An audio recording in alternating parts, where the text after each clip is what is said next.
ابن جوزی نے لکھا ہے سینکڑوں سال پہلے، آج کے کسی عالم کی بات بتاتا تو لوگ انکار کو، سینکڑوں سال کہتے بلخ میں قحط پڑ گیا، لوگ ہجرت کر کے سمرقند آ گئے، ایک سیدوں کا خاندان بھی آیا، ایک ایسی خاتون بھی آئی جس کے ساتھ 3 بیٹیاں تھی، بیٹا بھی کوئی نہیں، خامند فوت ہو گیا، مسجد کے ساتھ مہمان خانے بنے ہوتے تھے، وہاں اس نے بچوں کو ٹھہرایا اور نکلی سمرقند میں کہ کوئی آدمی مل جائے، تو وہ سیٹھ صاحب چودھری صاحب کہنے لگے مجھے کیسے پتا چلے گا تو سید ہے، مجھے بتاؤ، کسی کو چوک میں کھڑا کر کے کہا جائے بتاؤ تو کون ہوتا ہے، اس شخص کا کیا اشر ہوتا ہے، کیا حال ہوتا ہے، کہا کیسے پتا چلے گا؟ تو سید زادی نے اپنا پلو کھولا اور اپنے آنسو دونوں آنکھوں سے صاف کیے تو کہنے لگی اللہ تیرا بھلا کرے، میں ثابت نہیں کر سکتی کہ میں حضور کا خاندان، میرے پاس کوئی دلیل نہیں، میں نہیں بتا سکتی، چل ٹھیک ہے، چلی گئی۔ کسی نے بتایا کہ یہاں ایک یہودی بھی رہتا ہے، وہ بڑا سخی ہے، یا آتش پرست ہے یا پارسی ہے کافر غیر، سخی بڑا ہے، اس کے پاس گئی، بیٹھی رہی، لوگ بیٹھے تھے، جب چلے گئے تو قریب گئی، کہنے لگی مجبور ہوں، پریشان ہوں، غریب نہیں ہوں، کہنے لگا بی بی تجھے کبھی دیکھا نہیں، سمرقند کی اتنی آبادی نہیں، میں سارے شہر، تو کون ہے؟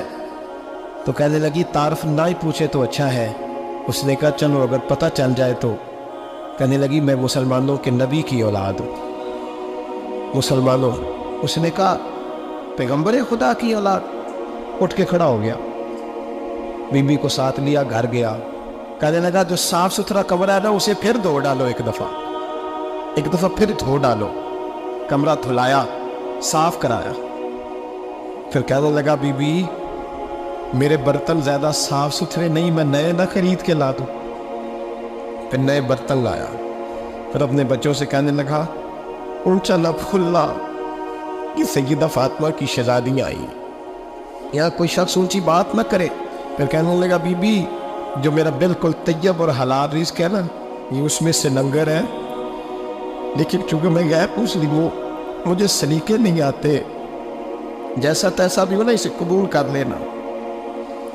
خاتون کو کہنے لگا یہ گھر ہے، جب تک جی چاہے یہاں رہنا، اور دیکھنا ہو سکے تو رات اپنے نبی سے سفارش کرنا، میرا بھی کوئی مسئلہ، میری بھی کوئی قبولیت کہیں ہو جائے، وہ مسلمان کہلانے والا۔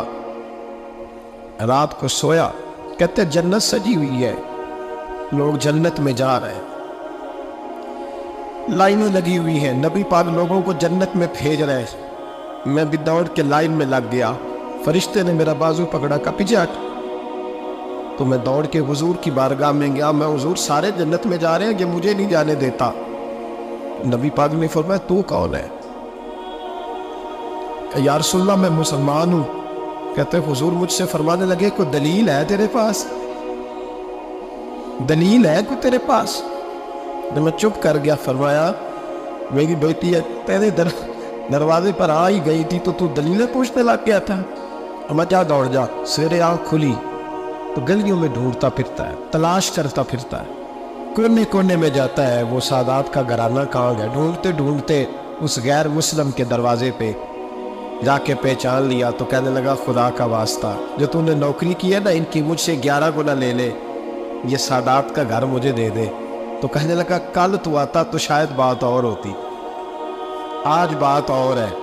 اس نے کہا مہربانی کر، کل نہیں کل تو آتا تو معاملہ اور تھا، آج معاملہ آج اور ہے، رنگ بدل گیا ہے، حالات تبدیل ہو گئے ہیں، اب تو دیکھ تاک کے آیا، جا دوڑ جا۔ کہنے لگا نہیں مہربانی کر، دے دے، تو غیر مسلم میں تیرا کیا تعلق؟ کہنے لگا چپ کر، غیر مسلم میں کل تک تھا، کل سے سجدوں سے پیار کیا ہے تو میرے حالات سنور گئے ہیں، وہ جو نظارے تو نے رات خواب میں دیکھے ہیں میں نے جاگتی آنکھوں سے دیکھے ہیں، میں نے جاگتی آنکھوں سے، اور تو نے کسی مفتی پیر عالم کے ہاتھ پہ کلمہ پڑھا ہے، میں نے رات محمد عربی کے ہاتھ پہ کلمہ پڑھا۔ حضرت عمر جب نعرہ لگاتے نا تو کیسر کس طرح کانپتے، سفیر آتے روم کے ملنے کے لیے تو کہتے جاؤ عمر نفل پڑھ رہے ہیں، ٹائم کوئی نہیں۔ ایک دن اندر میٹنگ ہو رہی تھی، حضرت عمر میٹنگ میں بیٹھے تھے، آپ کے بیٹے ملنے آئے عبداللہ ابن عمر. ابا جی اندر آ جائیں. فرمایا دروازے پہ کھڑا ہو, میں ضروری بات کر رہا ہوں, اندر نہ آنا. جناب عبداللہ ابن عمر کہتے ہیں میں دروازے پہ کھڑا ہو گیا. تھوڑی دیر گزری تو امام حسین بھی آ گئے. ایک حدیث میں ایک روایت میں امام حسن کا لفظ بھی ہے. امام حسین آئے, آ کے عبداللہ ابن عمر سے کہنے لگے عمر فاروق اندر ہے؟ تو کہا وہ اندر تو ہے. تو کہا آپ کیوں دروازے پہ کھڑے ہیں؟ کہنے لگے ابا جی نے کہا ہے یہاں انتظار کرو, میں کوئی ضروری بات کر رہا ہوں. لیکن شہزادے میرے لیے کہا ہے, میرے لیے, آپ جانا چاہیں تو چلے جائیں. امام حسین کہنے لگے امیر المومنین کوئی بات کر رہے ہوں گے, میں ظہر کے وقت مسجد میں مل لوں گا, ظہر کا ٹائم آئے گا نا تو میں مسجد میں مل لوں گا. یہ کہہ کے چلے گئے. حضرت عمر باہر آئے تو حضرت عبداللہ ابن عمر سے کہا کہ کوئی آیا تو نہیں؟ عرض کی حضور حسین ابن علی آئے. حسین ابن علی. تو کہا اندر کیوں نہیں بھیجا؟ کہا میں نے کہا تھا بے شک چلے جائیں, لیکن وہ کہہ رہے تھے کہ میں ظہر کے وقت مسجد میں مل لوں گا. تو سیدنا عمر فاروق فرمانے لگے عبداللہ تجھے تیری ماں روئے, حسین کو کیوں واپس بھیجا؟ پھر عمر دنیا داروں کے سامنے ڈٹنا, کھڑا ہونا عمر پہ ختم ہے, لیکن جو اندر کی بات ہے نا, روح کی, جو عقیدت کی بات ہے, جو وفا کا رشتہ ہے, اس کو کون سمجھے؟ یہ جو روح کی مجبوریاں ہیں, یہ جو وفا کی مجبوریاں ہیں, اسے لوگ کیا سمجھے؟ انہیں کیا پتا کہ مرشد کے بیٹے کے پیر چومنے میں حسن کیا ہوتا ہے. انہیں کیا پتا کہ جب استاد کا بیٹا گھر میں آتا ہے تو دل کرتا ہے مکان بیچ کے اسے دے دیں, اس کے بعد کی نیکیاں بڑی ہیں. جناب عمر فاروق دوڑے گئے, امام حسین کے دروازے پہ دستک دی. امام حسین باہر رکھا, شہزادے یار ملنے آئے تھے, بغیر ملے کیوں آ گئے؟ عرض کی کہ آپ مصروف تھے, آپ کے اپنے بیٹے بھی دروازے پہ کھڑے تھے, تو میں واپس آ گیا. امام حسین کہتے ہیں عمر جذبات میں آ گئے, سر سے پگڑی گر گئی. کہنے لگے حسین میرے بیٹے کا اور حسین کا کیا مقابلہ؟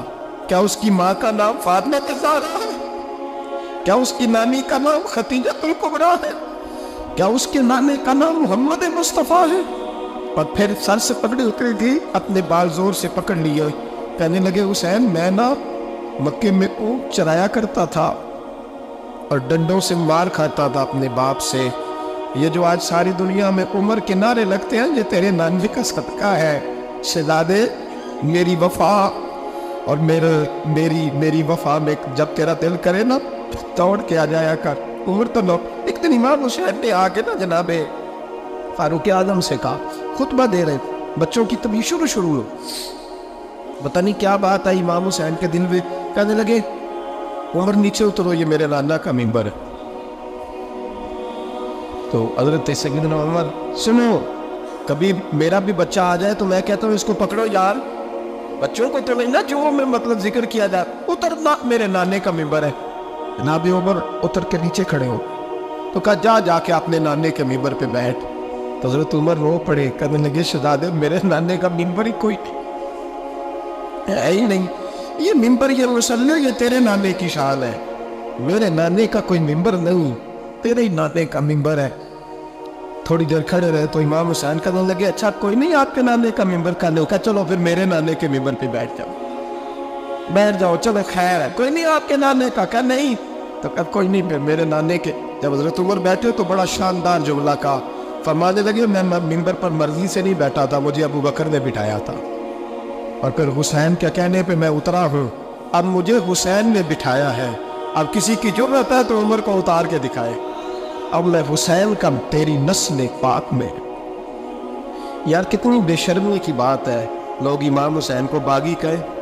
وہ حضرت امام اعظم ایک باغ میں بیٹھے تھے, شاگرد ساتھ تھے, تو کتابیں بکھری ہوئی تھی, کچھ لکھا جا رہا تھا, بکھری ہوئی تھی کتابیں.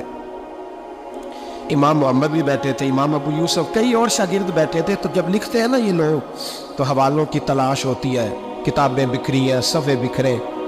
بچے گیند کے ساتھ کھیل رہے تھے, تو گیند اچانک بعد میں آئی, تو ایک چھوٹا سا بچہ گیند لینے آیا, تو امام اعظم اٹھ کے کھڑے ہو گئے. وہ بچہ گیند لے کے چلا گیا, کتابیں ساری پھر بکھر گئیں, جو گود میں رکھی ہوئی تھی وہ بھی نیچے گر گئی, کچھ صفحے بھی گر گئے. تھوڑی دیر کے بعد وہ بچہ چلا گیا، امام صاحب بیٹھ گئے، پھر آیا، گیند گری آ کے بار میں، پھر بچہ لینے آیا، وہی بچہ، امام صاحب پھر کھڑے ہو، وہ کئی بار آیا، جتنی بار آیا کھڑے ہو گئے۔ کئی لوگ صبر نہیں کر پاتے، جلد باز ہوتے ہیں آج کل کے شاگردوں کی طرح، تو ایک شاگرد بول پڑے، کہنے لگے حضور وہ تو بچہ ہے 100 دفعہ آئے گا، اب 100 دفعہ کھڑے ہوں گے۔ فرمایا تو 100 کی بات کرتا ہے، یہ 1000 دفعہ بھی آیا تو میں کھڑا ہوں۔ کہا حضور بچہ ہے آپ کیوں کھڑے ہو گئے؟ فرمانے لگے معمولی بچہ نہیں، میرے استاد کا پوتا ہے، تو جس نے مجھے اللہ رسول کا نام بتایا اس کا پوتا ہے تو میں کھڑا نہ ہوں۔ اگر استاد کے پوتے کا یہ ادب ہے تو بتاؤ محمد عربی کے نواسے کا کیا ادب ہے؟ رسول اللہ صلی اللہ علیہ وسلم لوگ سمجھتے ہیں ہم قائل نہیں ہیں وہ والی شہادت بیان کرنے کے جس میں کہتے ہیں ہائے حسین تو سکینہ تو زینب۔ ہمارے بزرگوں نے ہمیں یہ سبق، ہمارے بزرگوں نے ہمیں بتایا کہ امام حسین کی شہادت اس طرح بیان کرو کہ نوجوانوں میں جذبہ جہاد پیدا ہو، عورتیں صبر کا پہاڑ بن جائے، اس طرح شہادت ہمیں والی۔ لیکن ایک بات ضرور ذہن میں رکھیں، یہ جو لوگ کہتے ہیں نہیں بڑے مظلوم تھے پانی نہیں آ سکا، میرے سے حوالہ دیکھے جس نے دیکھنا ہے، میرے سے حوالہ دیکھے، میرے سے۔ حضرت امام حسین میدان کربلا میں تھے تو تھوڑی سی جگہ کھود کے نا امام حسین نے تو خندق کھودی۔ خندق کھودنا عرب کا رواج تھا، مدینہ میں بھی خندق کھودی گئی، اس کا نام ہی جگہ خندق۔ تو خندق کھود کے نا آگ جلائی جاتی تھی، یہ حفاظت کا ایک ذریعہ تھا تاکہ دشمن نہ آئے۔ تو امام حسین نے اپنے خیمے کے سامنے خندق کھود کے اس میں آگ جلائی تاکہ پردہ رہے، عورتوں کے پاس کو دشمن نہ آئے۔ تو ایک شخص سامنے کھڑا ہو کے کہنے لگا حسین تو نے دنیا میں ہی آگ جلا لی ہے، معاذ اللہ ثم معاذ اللہ۔ کہنے لگا آگے تو آگ ملے گی، یہاں جلا لی ہے؟ تو امام حسین کہنے لگے میں حکم دیتا ہوں آپ کو کہ تجھے ابھی پکڑ لیں۔ لوگ کہتے ہیں مظلوم تھے، میں حکم دیتا ہوں آپ کو تجھے ابھی پکڑ لے۔ یہ لفظ امام حسین نے کہا، میں 3 کتابیں تو میری لائبریری میں ابھی ہیں جن میں حوالہ ہے، 3 کتب سے، اور آج کل پرسوں کی کتاب نہیں، سینکڑوں سال پرانی۔ جب کہا نا میں حکم دیتا ہوں تو وہ آدمی گھوڑے سے نیچے گرا، گھوڑے سے نیچے گرا، اور گھوڑے کی رکاب کے اندر اس کا پیر الجھا، گھوڑا ڈر کے اتنا دوڑا کہ جا کے اس آدمی کو آگ میں پھینک دیا۔ امام حسین کے سامنے جل کے مر گیا۔ یہ حسین ابن علی ہے، یہ ابھی حکم دیتے تو فرشتے ابھی آ جاتے، یہ ابھی بات کرتے تو ساری دنیا کی فوجیں ابھی اکٹھی ہو جاتی، یہ ابھی حکم دیتے تو ابھی آ جاتے۔ اور اگر جناب اسماعیل کے لیے توبہ آ سکتا ہے تو وہ تو حضرت ابراہیم کے بیٹے تھے، اور یہ تو مصطفیٰ کی اولاد ہے، ان کے لیے کیا کچھ نہیں ہو سکتا۔ لیکن امام حسین نے پسند کیا تھا کربلا کے جہاد، اس کو پسند کیا تھا مولا علی نے، وہ اپنی پسند پہ تھے۔ کوئی آدمی اس طرح نہ بیان کرے کہ بڑے مظلوم تھے تو بڑی مشکل میں تھے تو بڑا روتے تھے بڑے، اور کوئی شخص ایسی بات، یہاں تو تماشا لگ گیا ہے، تماشا لگ گیا ہے۔ ایک وہ ہے جو آج کا کہہ رہے بس جی وہ تو 2 شہزادوں کی جنگ تھی، انہیں بھی شرم نہیں آتی، اور ایک ممبروں پہ چڑھے ہوئے ہیں، چہرے پہ داڑھی کوئی نہیں، سر پہ ٹوپی کوئی نہیں، بازاری سا انداز ہے، کبھی دوڑ کے ادھر جاتے ہیں، کبھی بھاگتے ہیں، کبھی کہتے ہیں اونچا بولنا، پیروں پہ کھڑا ہونا تھا۔ یہ لوگ بیان کریں گے امام حسین کی بات، یہ لوگ بیان کریں بیویوں کے مسائل پڑھ رہا ہوں، بہت بیویاں ہوتی ہیں جو آئے آئے کرتی ہیں، باب اللہ کرتی ہے، یہ میرے نبی کا خاندان ہے، یہ میرے نبی کا خاندان ہے، نبی کا خاندان۔ میں حوالہ دکھاؤں گا، مجھ سے سنو حوالہ۔ حضرت سیدہ زینب نے سارے جنازے دیکھے، بھتیجوں کو، بھانجوں کو، سب کو شہید ہوتے دیکھا۔ عورتیں ڈرتی میت کو ہاتھ نہیں لگاتی، چیختی ابھی دیا، لیکن حضرت جناب زینب نے پتہ کیا دیکھا تھا؟ کچھ سننا ذرا۔ امام حسین کی لاش مبارک کربلا میں پڑی تھی، اور امام حسین کا سر کاٹ کے نیزے پہ چڑھایا گیا تھا، اور وہ بیویوں کے سامنے خالی سر چل رہا تھا، اور سینکڑوں میل کا سفر کر کے دمشق کے بازاروں سے گزرتا ہوئے سر گیا۔ آج میں سر کی بات نہیں کرتا، سر کی، آپ مرد ہیں، جوان ہیں سارے، یہاں کسی کا کٹا ہوا ہاتھ پھینک دیا جائے نا، ہاتھ میں چیخے مار کے دوڑ جائیں گے، بلکہ ہاتھ تو دور رہا، کسی کی انگلی کاٹ کے جہاں پھینکی جائے تو لوگ چیخے مار کے من دوڑ جائیں گے۔ لیکن کٹا ہوا سر دیکھا، لاشیں دیکھے، یزید کا دربار آیا، بی بی صاحبہ کو نا ایسے عورتوں نے اپنے حالے میں لیا ہے، سیدہ زینب وہاں بیٹھ گئی، تو جب بولا نا وہ یزید دربار میں، کہنے لگا کہ دیکھو اللہ نے عزت والوں کو عزت دی، معاذ اللہ ثم معاذ اللہ۔ اور میرے مخالفین کا کیا حشر ہوا جب اس نے دیکھے نا، ایک آدمی مجبور ہے، مقہور ہے، اتنا لمبا سفر ہے، غربت ہے، پیاس ہے، بیماری ہے، کیا انداز ہے جب اس عالم میں یزید کے دربار میں اس نے گستاخی کی امام حسین کی۔ یہاں لوگ کہتے ہیں کسی کو کچھ نہ کہیں، کہ کیوں نہ کچھ کہیں، جو سیدنا امام حسین کے بارے میں بات کرے تو زبانیں کھینچے گے اس کی، جو صحابہ کے بارے میں بات کرتے تو ہم کرنے دیتے ہیں۔ یہ کیا بات ہوئی؟ گستاخی کرنا، بے ادبی کرنا، یہ کون سا دین ہے؟ یہ تو تم بے دینی پھیلا رہے ہو۔ سنو، جب اس نے بے ادبی کی تو سیدہ زینب چپ نہیں رہی، بلکہ حضرت زینب بولی اور کھڑی ہوئی، اور آپ نے تلاوت کی قرآن مجید کی، اور آیتیں پڑھی، کہنے لگی وَتُعِزُّ مَن تَشَاءُ وَتُذِلُّ مَن تَشَاءُ بِیَدِکَ الْخَیرُ۔ اور آپ فرمانے لگی یزید تو کہتا ہے تیرے مخالفین پس پاک تجھے عزت ملی، آپ فرمانے لگے یہ تیرا دربار ہے نا، یہ تیرا سجا ہوا ہے نا، تیرا اس وقت ڈنڈا چلتا ہے نا۔ فرمانے لگی چند سال ٹھہر جا، تیرے اوپر لوگ لعنتیں برسائیں گے، اور فرمایا جب جمعے پڑھے جائیں گے تو لوگ میرے حسین کے نام کے خطبے پڑھیں گے۔ فرمایا آج یہ تیرا دربار ہے نا۔ حضرت نعمان بن بشیر صحابی رسول تھے، وہ کہتے ہیں میرے قریب ایک نابینا صحابی بیٹھا تھا، سنو حوالہ میں دکھاؤں گا۔ کہنے لگے میرے قریب اس وقت یزید کے دربار میں ایک نابینا صحابی بیٹھے تھے، جب بی بی زینب نے یہ بات کی نا تو وہ نابینا صحابی میرا ہاتھ پکڑ کے کہنے لگے نعمان علی آ گیا ہے، یہ تو علی کی آواز ہے، علی آ گیا ہے۔ جبریل علی بول رہے ہو جیسے حکمت کے گوہر رول رہے ہو جیسے دربار دمشق میں وہ زینب کا خطاب منبر پہ علی بول رہے ہو جیسے، کہنے لگے یہ تو علی کی آواز ہے۔ جناب نعمان بن بشیر کہنے لگے نہیں، علی جب بولتے تھے تو بڑا رنگ ہوتا تھا، ابھی تو زینب کھل کے بول ہی نہیں رہی، ابھی تو زینب ستائی ہوئی ہے، ابھی تو زینب زخم کھا کے آئی ہے، ابھی تو زینب پیاسی ہے۔ کاش زینب تر و تازہ ہوتی اور زینب خطبہ پڑھتی تو علی کی طرح گرجدار آواز نکلتی، یزید کے مہر کانتے جبریل امین بول رہے ہو جیسے، حکمت کے گوہر بول رہے ہو جیسے، دربار دمشق میں بی بی زینب کا خطاب منبر پہ علی بول رہے ہو جیسے۔ وہ مسکینوں کی طرح منتیں نہیں کر رہے تھے، ہائے پانی ان کا مزاج ہی نہیں تھا، بلکہ وہ دیر لوگ تھے اور بر موقع بر محل بولتے تھے۔ یزید آیا دربار میں، جب یہ سارا قافلہ وہاں پہنچا تو یزید دربار میں آیا، اور جب وہ دربار میں آیا تو بادشاہوں کا طریقہ ہے، گاڑیاں اب ہمارے بادشاہوں نے روٹر والی گاڑیاں رکھی ہوئی، وہ یوں چلتی ہے، شور ہوتا ہے پیچھے۔ یہ اس زمانے میں کہا جاتا تھا با دبا ملازہ ہوشیار، پیچھے ہٹ جاؤ، نعرے لگنے لگے۔ تو یزید کا ایک ناخلف بیٹا امام زین العابدین سے کہنے لگا تیرا باپ کہاں ہے؟ دیکھ یہ میرے باپ دادا کے نعرے، دیکھ میرے باپ کے نعرے، تیرے کے نعرے۔ ابھی یہ بات شروع اس نے کی تھی کہ دمشق کی جامع مسجد میں زور کی اذان ہو گئی، اور جب مؤذن نے کہا نا اشہد ان محمد رسول اللہ، تو امام زین العابدین اس کا ہاتھ پکڑ کے کہنے لگے یہ میرے نانا کے نعرے لگ رہے ہیں، اگر تیرا ہے تو بتا، یہ میرے نانا کے نعرے ہیں۔ اور فرمایا تیرے باپ کے 2-2.5 سال لگیں گے، میرے نانے کے قیامت کے بعد نہیں لگیں گے، میرے نانے کے نعرے قیامت کے یہ لگتے رہیں گے، لگ رہے ہیں اور لگتے تھے اور لگتے رہے۔ میرے بھائی یاد رکھو تیری ہمت، پہلی بات ان سے پیار کرنا ہے، دوسرا ان کی ہمت، ان کا مقام دلیری کرنا ہے، ان کا کام ہمت کرنا ہے، ان کا کام ڈٹ جانا ہے، کمزوری دکھانا اہل بیت کا طریقہ ہوتی۔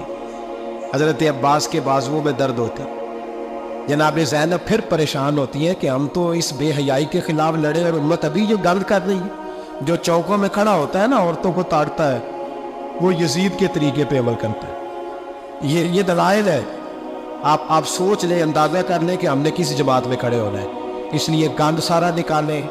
امام حسین کا ایک پیغام آج اپنانا بڑا ضروری ہے، امام حسین نے سر سجدے میں کٹایا اور قرآن کی تلاوت نیزے کی نوک پہ بھی جاری رہی ہے، اس لیے آج کم از کم 10 نفل امام حسین کی سنت سمجھ کے ضرور پڑھیں گے انشاءاللہ۔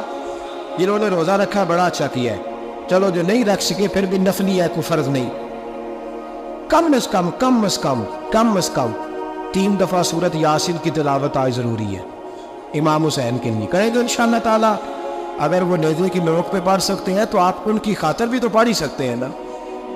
بہت ضروری کام آج نفل پڑھنا ہے، اور بہت ضروری کام آج قرآن پاک کی تلاوت کرنا. کریں گے انشاءاللہ تعالیٰ.